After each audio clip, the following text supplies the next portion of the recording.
জাতীয় অর্থনৈতিক পরিষদের নির্বাহী কমিটির সভায় ৪,০০০ কোটি টাকার ১০টি প্রকল্প অনুমোদন করা হয়েছে। আজ একনেক সভায় প্রকল্পগুলোর অনুমোদন দেন প্রধান উপদেষ্টা ও একনেক চেয়ারপারসন ড. মোহাম্মদ ইউনূস।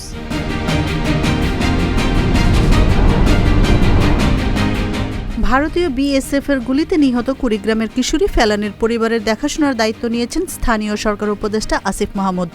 আজ উপদেষ্টা তার নিজের ফেসবুক পেজে একথা জানিয়েছেন। ডিবির সাবেক প্রধান হারুনুর রশিদ ও তার ভাইয়ের আয়করের নথি জব্দের আদেশ দিয়েছেন আদালত। আজ দুর্নীতি দমন কমিশনের আবেদনের প্রেক্ষিতে ঢাকার মেট্রোপলিটন সিনিয়র স্পেশাল জজ মোহাম্মদ জাকির হোসেন এই আদেশ দেন। 15 জানুয়ারির মধ্যেই জুলাই বিপ্লবের ঘোষণাপত্র প্রকাশ করতে হবে হুঁশিয়ারি বৈষম্য বিরোধী ছাত্র আন্দোলনের আহ্বায়ক হাসনাত আবদুল্লাহর। বিকেলে কুমিল্লায় জুলাই বিপ্লবের ঘোষণাপত্রের সমর্থনে লিফলেট ও গণসংযোগ করতে এসে এই হুঁশিয়ারি দেন হাসনাত।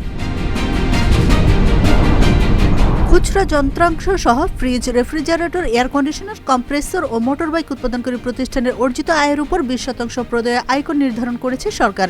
আজ এনবিআর-এর চেয়ারম্যান আব্দুর রহমান খান স্বাক্ষরিত প্রজ্ঞাপনে এই তথ্য জানানো হয়েছে।